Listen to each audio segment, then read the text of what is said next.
fiery horse with the speed of light, a cloud of dust, and a hearty hi-yo silver, the Lone Ranger.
With his faithful Indian companion Tonto, the daring and resourceful masked rider of the plains led the fight for law and order in the early western United States.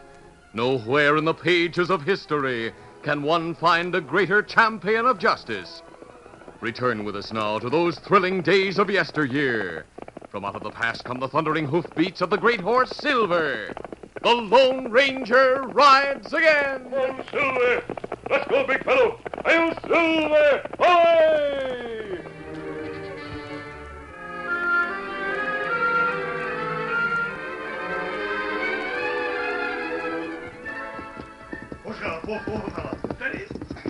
Tonto dismounted at the foot of a hill and left his paint horse at ground hitch beside the powerful white stallion named Silver.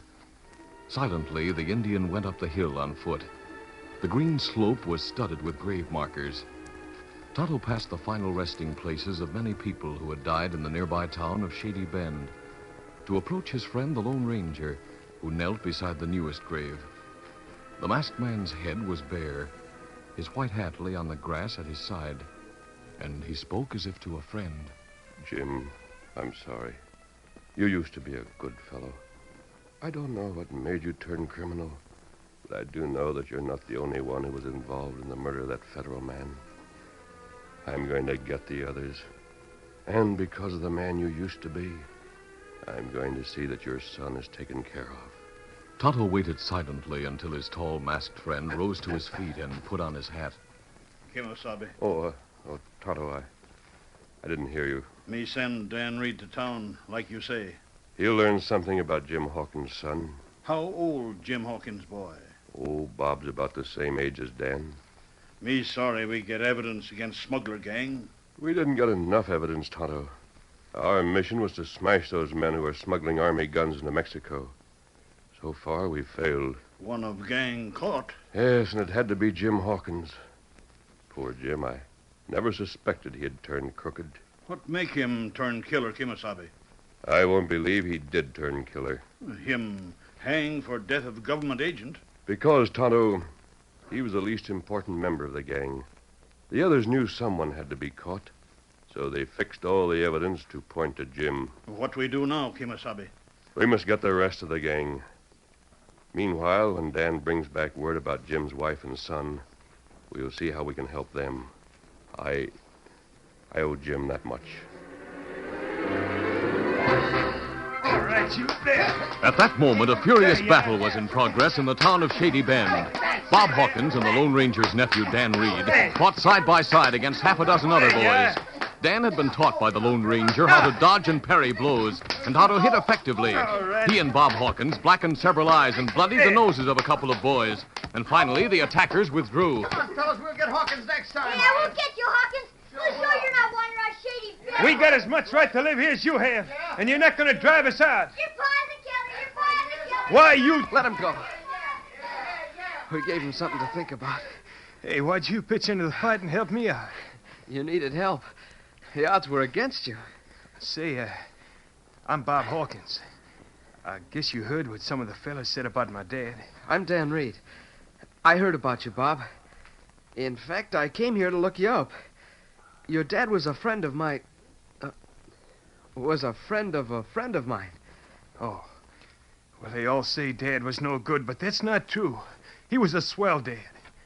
He wanted money so I could go to school. He got mixed up with some smugglers. Golly. But he wasn't bad. And he didn't kill anyone in spite of what the law said. The rest of the gang framed him. You gotta believe that. I believe it, Bob. You saw how the boys were picking on me, Dan.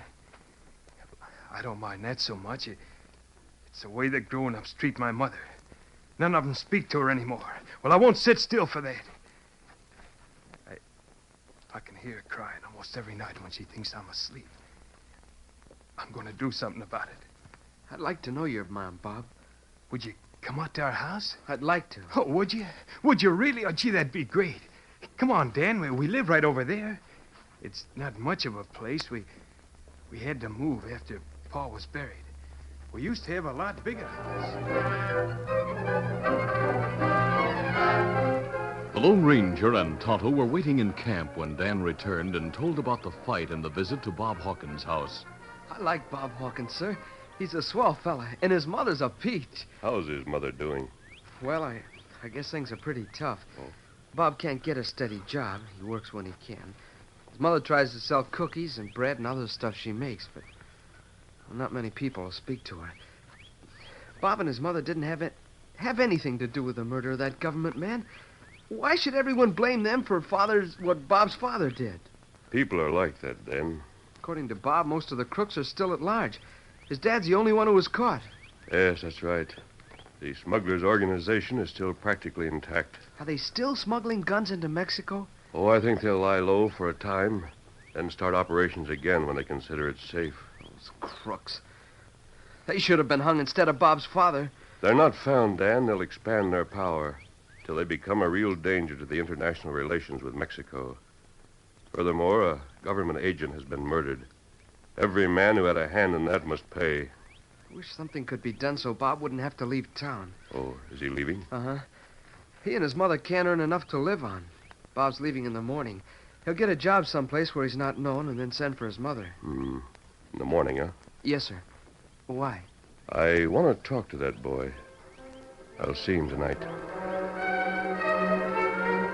That night, Bob Hawkins lay awake in his bed long after his mother had sobbed herself to sleep. The moonlight slanting through the open window fell in a square patch on a rolled-up blanket that held Bob's few possessions. It rested in a corner, ready to go with the boy at daybreak. Then the shadow of a man's head and shoulders appeared, and a voice came from the window. Bob. Huh? What? Take it easy, Bob.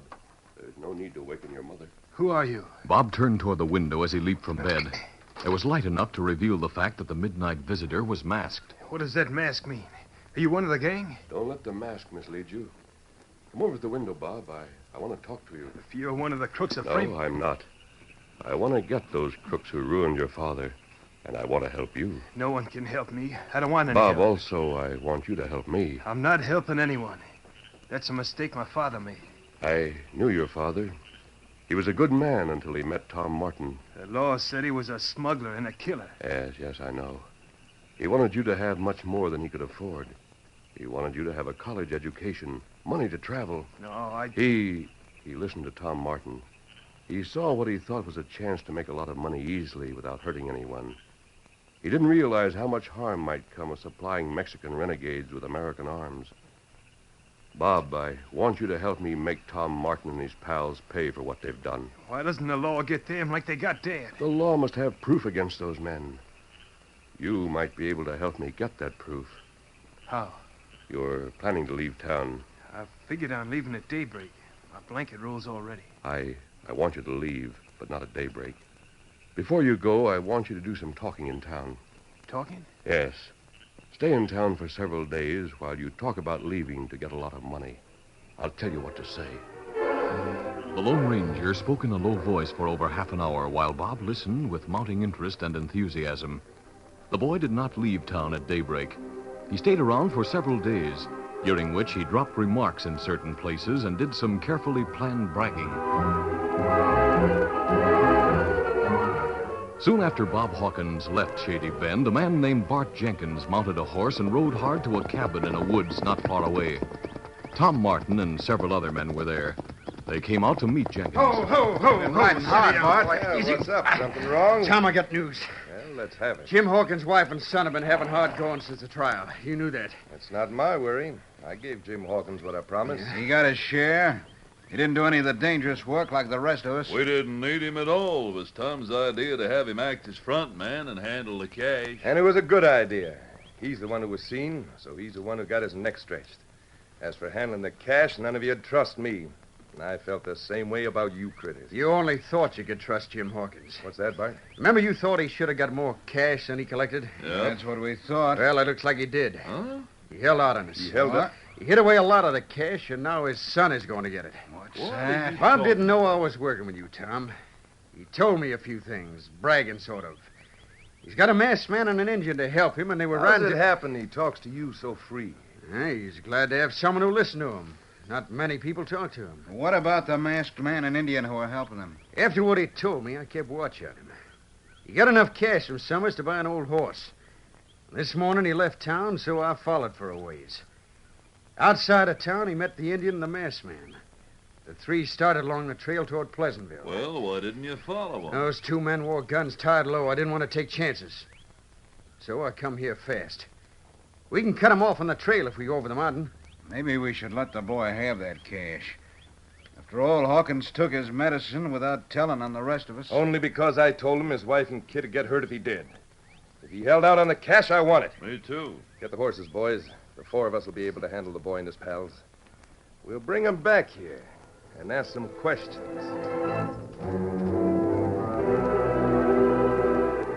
The Lone Ranger and Tonto had left Dan Reed in charge of the camp while they rode slowly toward the town of Pleasantville with Bob Hawkins. Presently, they saw four horsemen approaching from a hill on the south. There's Tom Martin.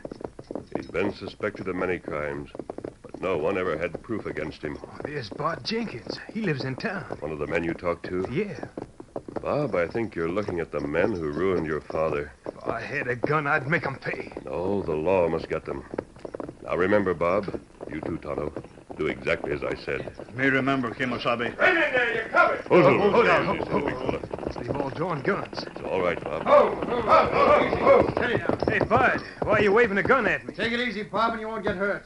These are my friends. And these are my friends. There won't be gunplay if you do as I say. What do you want? I want to talk to you and the kid, but not here. We're taking you where we can talk without being disturbed by someone coming along the trail. Oh, you are? Beaver. Yeah. You and Bart take their guns. Right. Take off that man's mask. We'll see who he is. 1 minute. Are you planning to make prisoners of us? What's it look like? Don't try it. We'll go with you to talk, but if you try to disarm us, we'll argue the point. 2 of you armed against 4 of us? Some of you would get hurt before you got us. Maybe he's right, Tom. All right, for the time being, you can keep your mask and guns. As for later on, we'll see.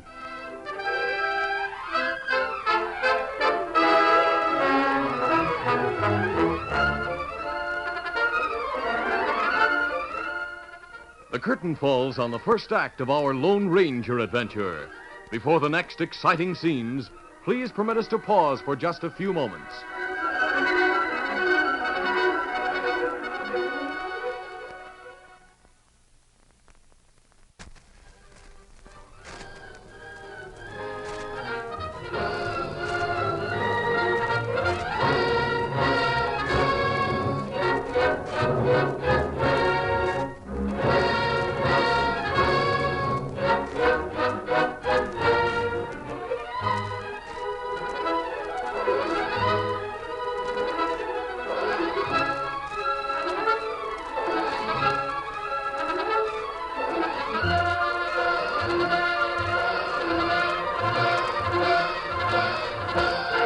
Now,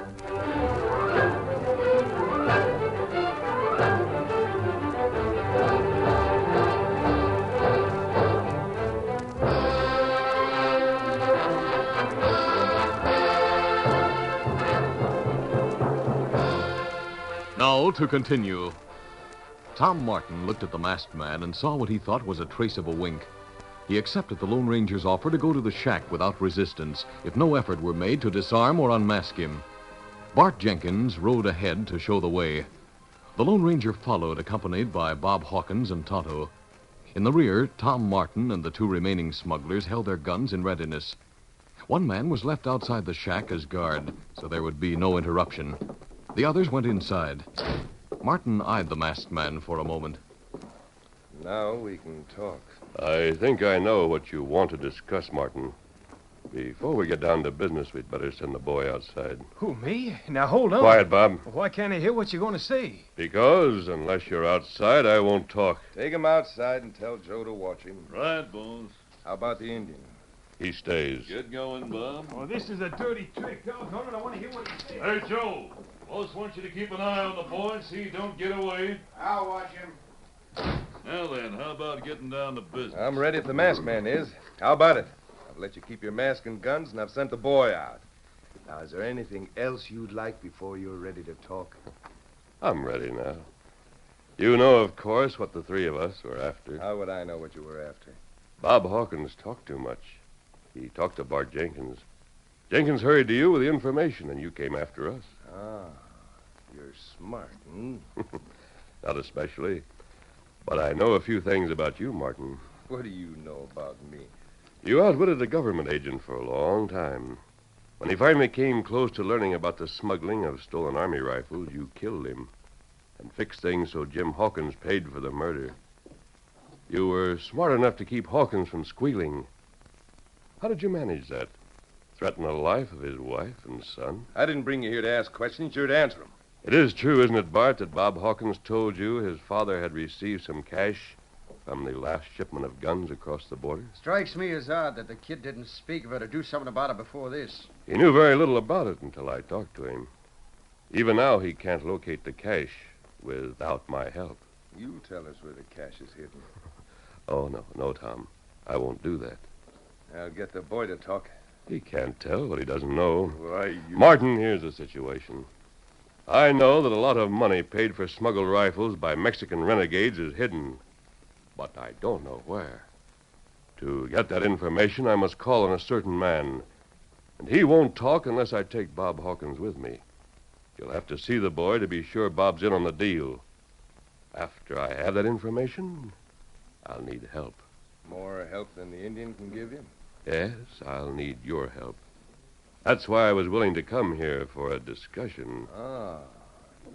You want us to go partners with you, hmm? Oh, you might say so. And split the cash 7 ways? No. The two outside don't have to be cut in. You mean Joe and young Bob? You're a cool one, ain't you? You know what I mean? Yeah. You mean we eliminate the people we don't need when we're through with them. It's a good idea. I'll take that deal. Now, where'll we find the hombre who can tell us where the cash is hidden? You'll know when we get there. We're heading toward Pleasantville. We go beyond Pleasantville. We can reach our destination by sunset. And we'll start right now. The Lone Ranger, Bob, and Tonto went with the 4 smugglers to a small community called North Flats. It was nearly sunset when they drew rein in front of the general store, the only building at the crossroads. So this is the place, hmm? Yes. I'll go into the store with Bob. Come on, Bob. Easy. Steady, big fella. Why can't we all go in? Do you think the storekeeper will talk in front of all of you? Especially Tom Martin? You better not let him see you, Martin. He'll know who you are. I don't know him. How'd he know me? You're fairly well known. How about you wearing that mask? The storekeeper has seen me with the mask a number of times. If we're to wait here, why'd you bring us along? Thought you said you needed our help. Oh, I shall, but not until later. We're stopping here for information. You 4 will have a lot to do after we leave here. All right, go on inside. We'll wait out here. But remember, we'll be watching through that open door. Don't try any tricks. Come along, Bob. All right. You stay here, Redskin. Me stay here. The store was lighted by only a small window in the open door.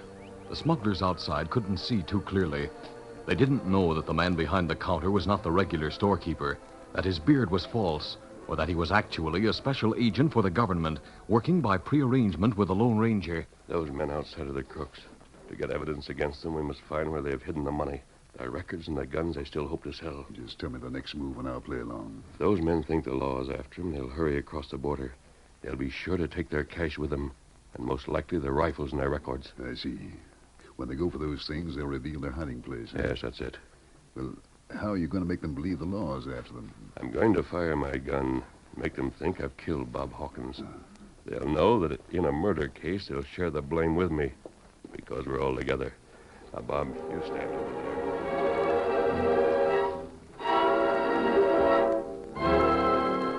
Sure wish we could hear what's going on inside. Let's go closer. Better we stay here. Do what masked men say. The Indian's right. Tom, I don't like what I see in there. The boy's trying to talk, and the masked man's trying to stop him. Hey, he's drawing a gun. He's pointing it at the boy. I don't want gunplay, not here. Why, you... Hey, started gunplay. Those shots will bring men from the houses over yonder. Here comes the masked man. You'll pay. Get going before he finds another gun. You gun crazy fool! Get going, you hear? The boy started talking. Easy, steady, big fella. But why'd you shoot him? Save the questions. Get out of here. Get up. Come on, Get him up, Scout.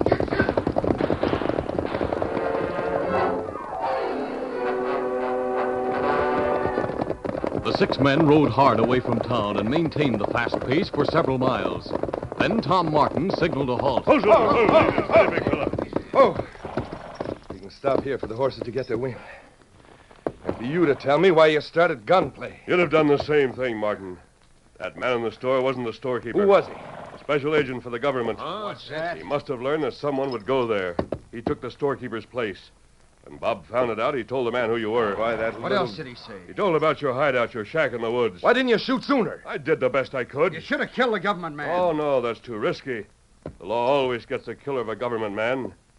I disarmed him with a bullet. That gave us time to get clear. All right, get going, boys. Head for the shack. Yeah. And you, mister, you and your Injun pal, don't try to come with us. I've had enough of you and your ideas. Suits me. Come on, boys. Get up. Come on. Get him up, Scout. The Lone Ranger and Tonto rode at an angle to the route of the 4 smugglers and were soon out of sight in a stand of timber. Tom Martin and his men continued as fast as their horses could travel to the shack where they had lived for the past week. We got to work fast. We aim to get across the border with the things we got buried. Bart, you stand watch. Let us know if anyone comes this way. Right. The rest of us will get the stuff together. You think we can take the time? We can't cross the border broke, can we? We worked too hard to get our pile of cash together, and we'll need the names of those men we deal with in Mexico.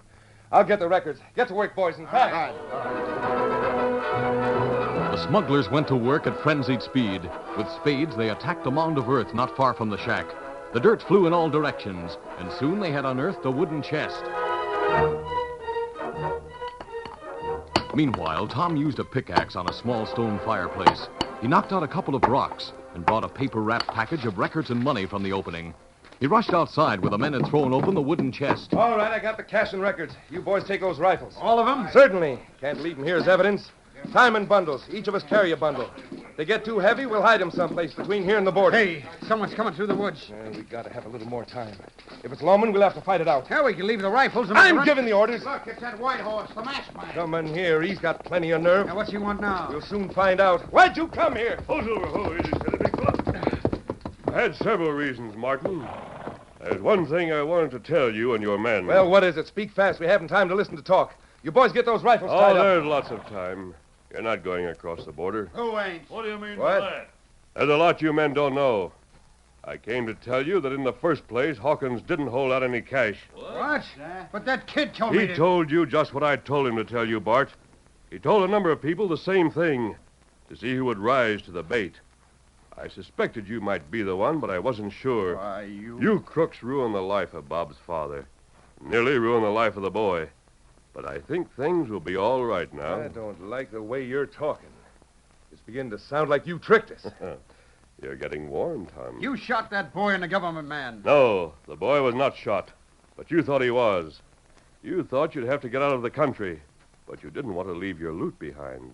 So you came here to get it. Now you've revealed your hiding place and saved the law the trouble of trying to find your hidden loot. By thunder, you're a lawman. I'll kill you for this. Tom, I thought you'd say that. I hoped you wouldn't say it before some men got close. Well, I'm saying it now, and I'm acting.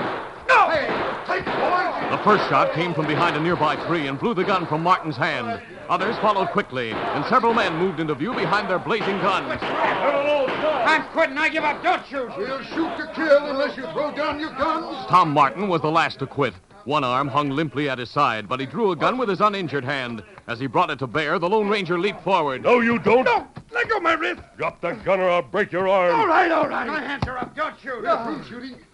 Now on his handcuffs. Then your day in court. This evidence you dug up, well, it looks like they'll be hanging. Tricked all the way along the line. Yes, tricked, Martin, by your own greed. First, you agreed to get more cash than you already had. And second, you agreed in wanting to take this cash across the border with you. Ah, shut up. Mr. Dale, you and your men won't need Tonto with me any longer. No, we can take care of these crooks now. And from the looks of things, I'd say there's evidence enough to hang them all. Oh, just one thing before I go. About Bob Hawkins. Oh, he's back in the woods. I told him to wait there till I called him after the gunplay was over. Hey, Bob, come over here.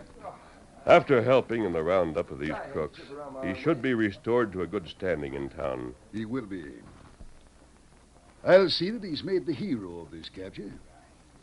And furthermore, there's substantial rewards. Good. Then Bob and his mother will be taken care of. Well, adios, Dale. You ready, Tonto? Ready. Wait. You've earned a share of those rewards. Just tell your boss in Washington that our mission was accomplished. Easy, steady, be close. Come on, Silver. Get him up, Scout. Hey, Mr. Deal, that masked man, he's leaving. That's right, Bob. He doesn't stay around after his mission's accomplished. You see, he's the Lone Ranger.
This is a feature of the Lone Ranger Incorporated, created by George W. Trendle, produced by Trendle Campbell Enterprises, and directed by Charles D. Livingston. Tonight's drama was written by Fran Stryker. The part of the Lone Ranger is played by Brace Beamer.